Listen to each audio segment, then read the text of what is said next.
बागेश्वर धाम के धीरेन्द्र कृष्ण शास्त्री बड़े प्रसिद्ध व्यक्ति हैं। पता नहीं महाराष्ट्र में संभवतः उनकी कथा चल रही है। तो कल मंच से उन्होंने हमें बड़ा सुनाया।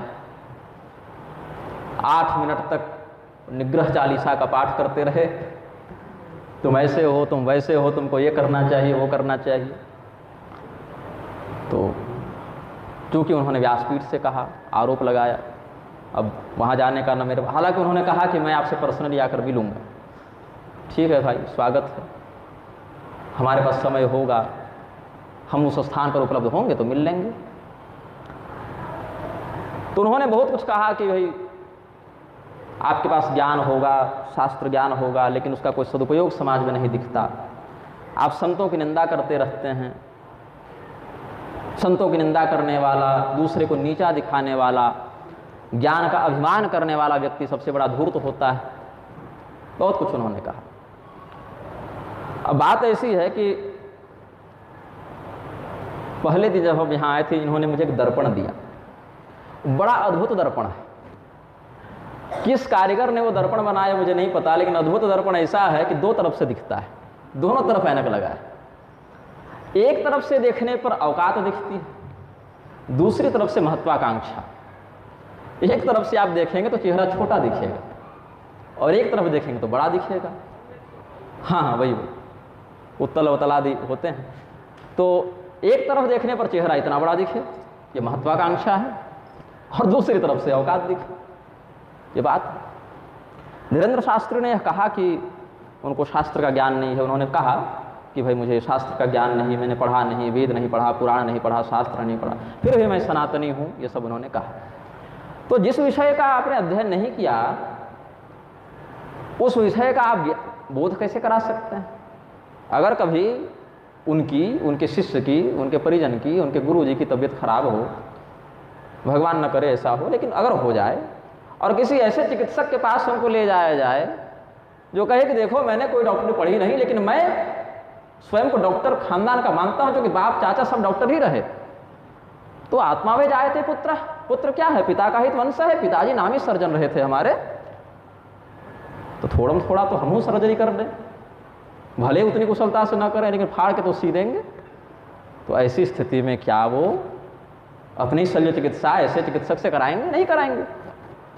या कोई वाहन चालक कहे अरे हमारे पिताजी फाइटर प्लेन उड़ाते थे, एक बार देख लो कैसे उड़ाया और कैसे बैठाया, तो तीसरी बार में तुमसे बेहतर उड़ा देंगे। तो ऐसे पायलट पर भरोसा करके आप विमान पर नहीं बैठेंगे। तो स्वयं स्वीकार कर रहे हैं कि हमने शास्त्र नहीं पढ़े, हमने वेद पुराण स्मृति का अध्ययन नहीं किया, निग्रहाचार्य ने किया, ये भी स्वयं कह रहे हैं। लेकिन कहना क्या है कि आप मत बोलिए, मैं बोल सकता नहीं क्योंकि पढ़ा नहीं, आपने पढ़ा है लेकिन मत बोलिए। उन्होंने 2-3 संतों के, अपनी दृष्टि में जिनको वो संत मानते हैं, उनका उन्होंने नाम लिया, जिसमें तुलसी पीठ के रामभद्राचार्य, मलुक पीठाधीश्वर राजेंद्र दास देवाचार्य जी का नाम लिया, देवकी नंदन, बड़े भैया देवकी नंदन कहा उन्होंने, और रमण रेती वाले कारश्री शरणानंद जी का नाम लिया। यही सब 4-5 का उन्होंने नाम लिया था। बागेश्वर धाम के नाम से नकली मंत्र चल रहे हैं। बागेश्वराय विद्महे और क्या क्या, नकली गायत्री। शास्त्र में प्रत्येक देवता का निश्चित मंत्र है, गायत्री है। शाबर पद्धति से कोई अपने इष्ट का अनुग्रह प्राप्त करके कुछ प्राप्त करने अलग बात है। लेकिन एक और मैंने सुना था, धीरेन्द्र शास्त्री ने कहा था, वेद मंत्रों को बदलने का समय आ गया। देव शांति को देव क्रांति कर दो। वेद हम आप नहीं बनाए ना।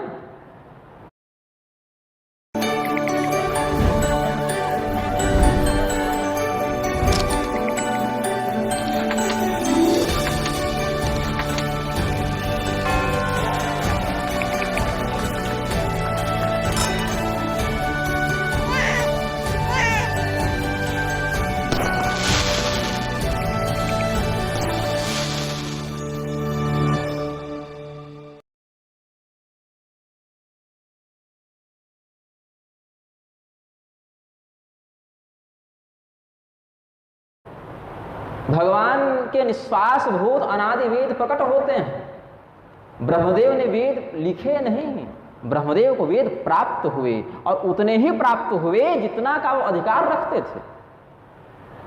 आप इतने बड़े सिद्ध नहीं है कि वेद के मंत्रों को बदल दें। देव शांति को अगर देव क्रांति इसीलिए कर देना है कि देश में क्रांति आएगी, तो मन्यु सूक्त से मर्माणिते वर्मणा पढ़ दीजिए ना, जो युद्ध के लिए ही वेद मंत्र बताए गए। ऐसे वेद मंत्र जो युद्ध परक ही हैं, संहार परक ही हैं, धर्म रक्षा परक ही हैं, इनका प्रयोग किया जा सकता है। लेकिन किसी को बदल कर किसी और विधान में जिसमें आपका अधिकार नहीं, और उल्टे नकली गायत्री बनाते चल रहे हैं। इतना ही नहीं, जिनको अपना वो गुरु बताते रामभद्राचार्य, वो भी ऐसा ही कर रहे हैं।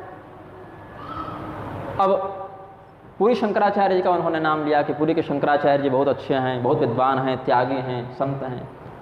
अब पूरी पीठ पर भी झगड़ा चल रहा है। एक और अधोक्षजानंद देवतीर्थ खड़े हैं, एक तरफ स्वामी श्री निश्चलानंद सरस्वती जी हैं, जिसमें स्वामी श्री निश्चलानंद सरस्वती जी असली हैं, अधोक्षजानंद नकली हैं। अधोक्षजानंद के पास पॉलिटिकल सपोर्ट है, स्पॉन्सरशिप है। शंकराचार्य जी के पास शास्त्र बल है, तपस्या है, त्याग है, परंपरा है, सब है। लेकिन ये समझ में नहीं आता, मुझे उन्होंने सलाह दी कि तुम पूरी शंकराचार्य जी के पास जाकर कुछ सीखो।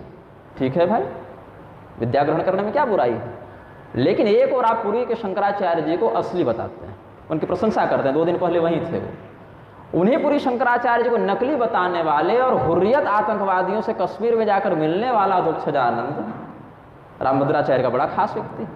लेकिन आपने कभी ये तो नहीं कहा गुरु जी को अपने जाकर कि गुरु जी आप नकली शंकराचार्य का समर्थन कैसे करते हैं, और इस बात पर मैं विरोध कर दूं कि भाई आतंकवादियों से मिलने वाला, कुंभ के मेले में हुर्रियत आतंकवादियों को निमंत्रण देने वाला व्यक्ति शंकराचार्य कैसे हो सकता है? हम उसको धर्म का गुरु कैसे स्वीकार करें? तो हमें संत निंदक बताते हैं कि हमने संत की निंदा कर दी। कोई आकर बम फोड़ जाए तो फिर गाली दोगे उसको कि मुसलमानों ने आकर बम फोड़ दिया, आतंकवादियों ने बम फोड़ दिया, और उनको निमंत्रण देने वाला तुम्हारे गुरु के लिए शंकराचार्य हो जाता है। ये सब बातों को ध्यान रखना चाहिए। फिर कहते हैं कि तुम सनातन धर्म के गुरुओं पर बड़ा बोलते हो, कभी मुसलमानों और ईसाइयों पर क्यों नहीं बोलते?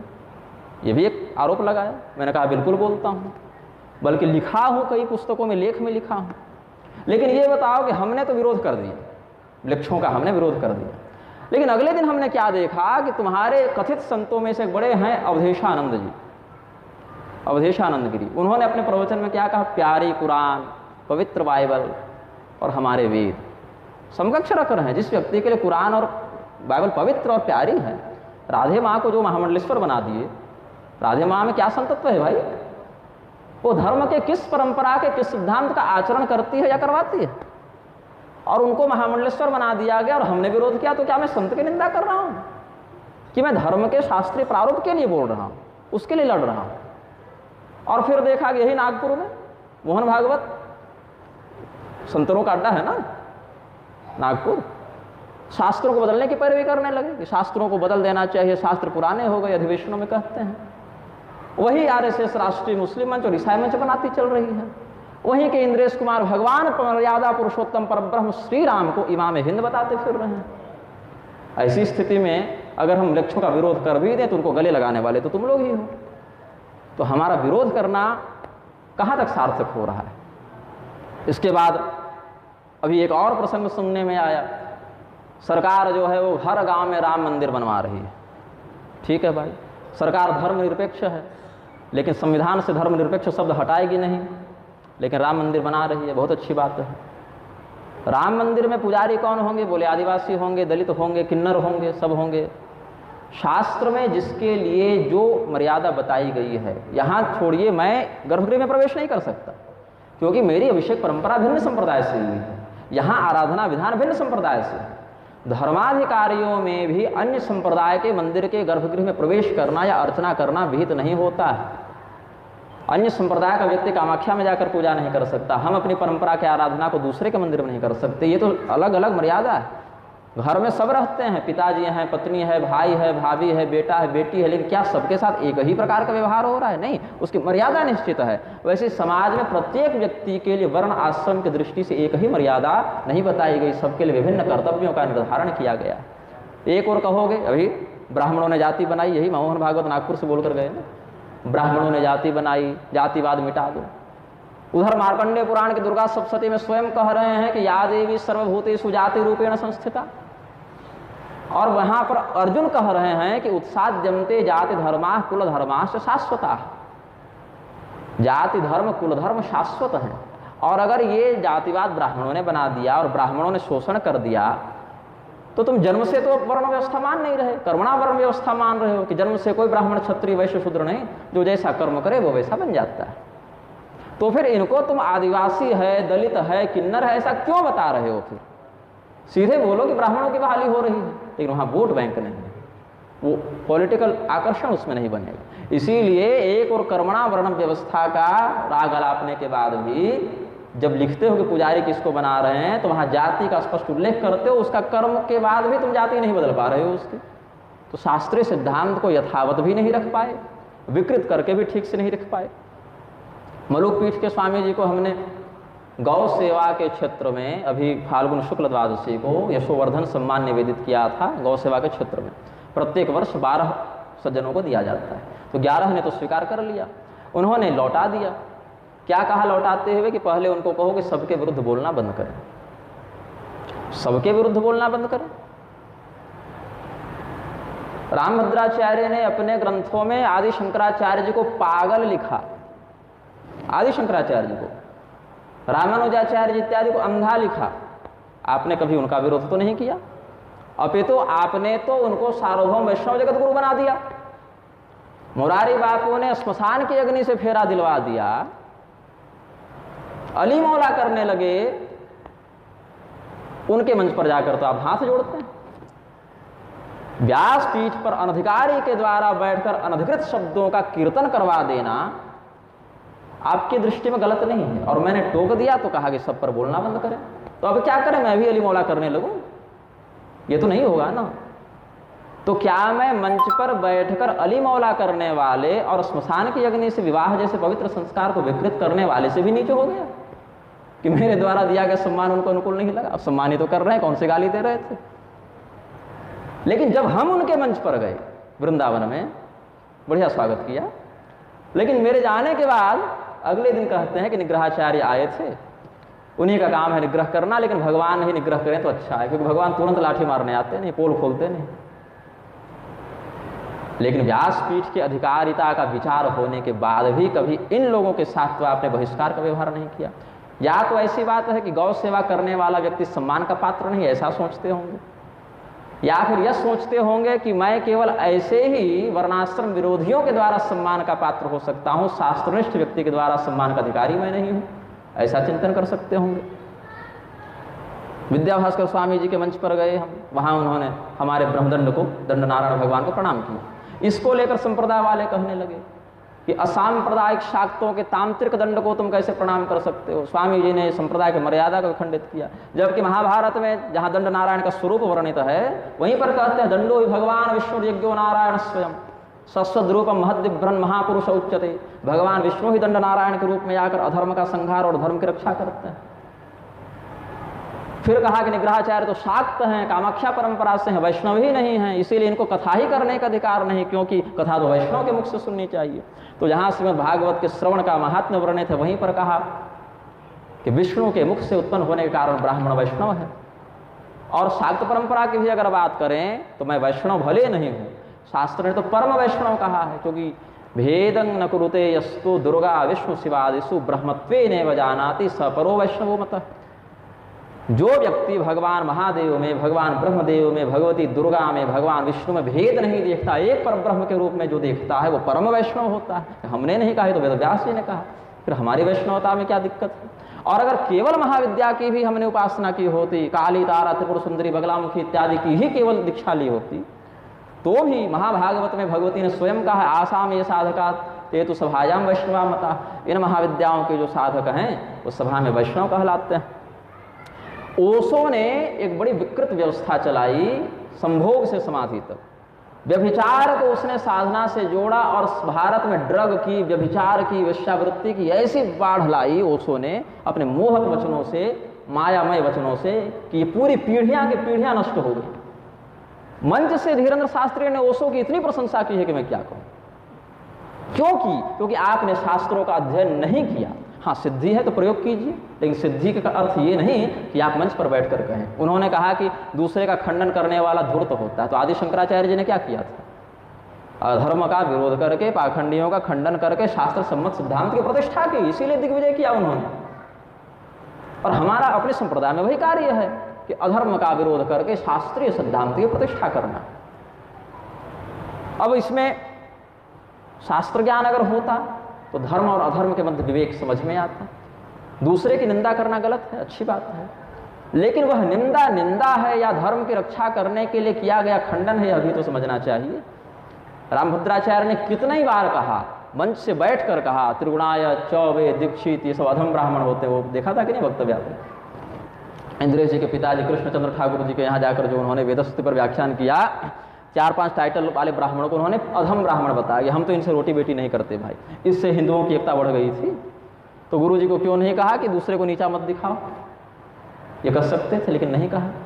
फिर कहते हैं कि हनुमान जी ने हमें जो सिद्धि दी है वो सत्य बोलने के लिए दी है, इसलिए मैं सत्य बोलूँगा।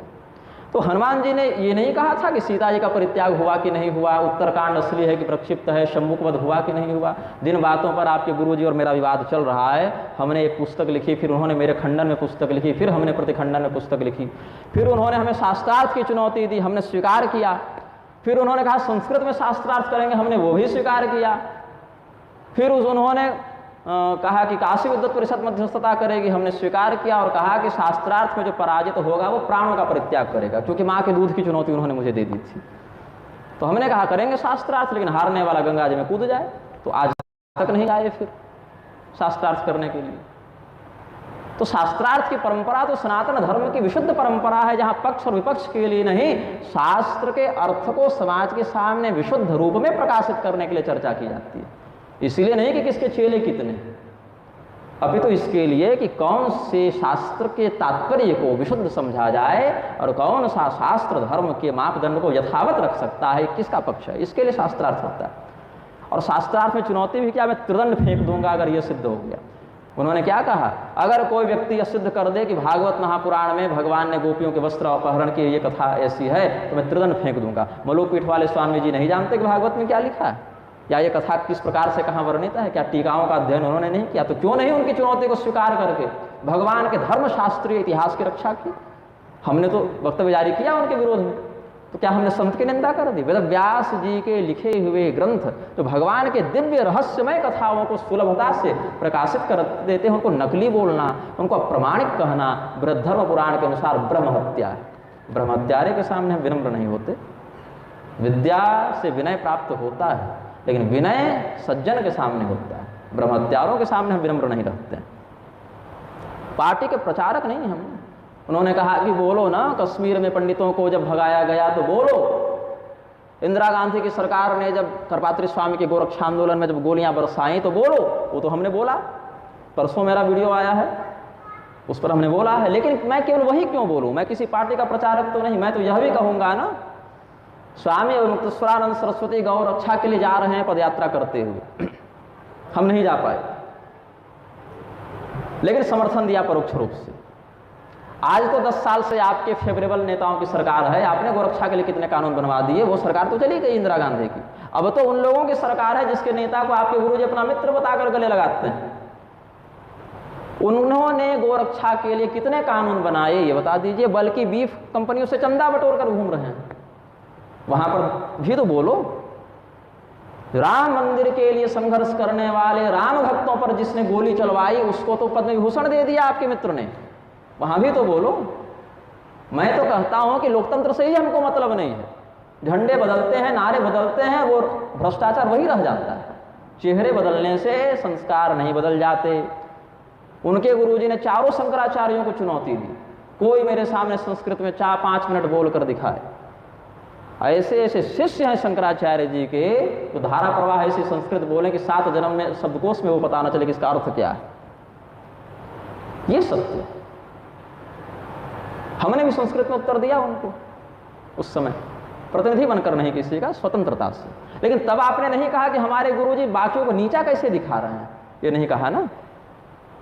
दलाई लामा बौद्ध नास्तिक, सनातन धर्म का विध्वंसक, गौमांस भक्षक भारत में आया। कारश्मी शरणानंद जी ने, रमण रेती वाले ने ब्राह्मणों को बुलाकर मस्तक पर पैर पर मस्तक धरवा दिया। जो वेद का अध्ययन करके यज्ञोपवीत के द्वारा अधिकृत होकर जो वेद का अध्ययन कर रहा है, वो ब्राह्मण को आप पतित बना रहे हैं। भगवान कृष्ण की भक्ति का उपदेश करना छोड़कर एक नास्तिक के चरणों पर उसका मस्तक झुकवा रहे हैं और नास्तिक के पैर को धुलवा रहे हैं, अभिषेक करवा रहे हैं, और वो भी वैदिक मंत्र से, जो अवैदिक मत है। पुरुष सूक्त से, जहां भगवान नारायण की पूजा जिस मंत्र से होती है, उस मंत्र से आप एक नास्तिक गौभक्षक की पूजा करवा रहे हैं, स्वयं को संत बोलते हैं। और हमने विरोध किया तो हम संत के निंदक हो गए। बागेश्वर धाम वाले कहते हैं मैं पर्सनली मिलने आऊंगा, अकेले मत आना, सबको बटोर कर आना, एक साथ सबसे बात करूंगा। देवकी नंदन बड़े भाई हैं, 10 साल से देवकी नंदन के घर में कोई नहीं मरा, क्या 20 साल से सूतक नहीं मानते वो? किसी के जीने मरने पर उनको शुद्धि नहीं लगती? सन्यासी तो नहीं है ना, गृहस्थ है ना। महासाम्राज्य अभिषेक के बाद हम पर भी नहीं लगता, लेकिन फिर भी मानता हूं, न बुद्धि भेदम जनहित के आधार पर, कि नहीं संसार में हो तो लोक व्यवहार के लिए मानूंगा। मेरे भी बाल बड़े थे ना, मुंडन तो कराया हमने, पुराने चित्रों में देखा जा सकता है। तो देवकी नंदन के घर में, अनिरुद्धाचार्य के घर में शेविंग रोज हो रही है, किसी के मरने पर भी मुंडन नहीं हो रहा। ये कैसा धर्म है भाई तुम्हारा? सामान्य शुद्धि अशुद्धि का जब पालन नहीं हो सकता है तुमसे, तो तुम धर्म का व्याख्यान कैसे करते हो? अरे तुम तो बैठकर सीखो, अभी पढ़ो, पवित्रता क्या है, अपवित्रता क्या है, अधिकारिता क्या, उपदेश ही देने आ गए। जो गिरोह बन गया है ना, जो कहा गधा भी आ जाए और पैसा दे दे तो उसको जगत गुरु बना देंगे हम लोग, हाँ वही गधे वाली बात है, बस पैर दो हो गए। जितने चेले नहीं हैं उससे अधिक जगत गुरु हैं। चेला आ रहा है 10, 20, 50 लाख दे रहा है, 60, 60 लाख में तो हमारे पास ऑफर आए, आपको भी जगत गुरु बना देते हैं। मैंने कहा मुझे धर्म का व्याख्यान करने के लिए रजत सिंहासन की आवश्यकता नहीं, मैं सद्धर्म सिंहासन पर पहले से विराजमान हूँ। भगवान श्री रामचंद्र जी के पास रथ नहीं था, रावण के पास था, विभीषण जी को चिंता हुई, तो धर्ममय रथ का उन्होंने उपदेश किया कि नहीं?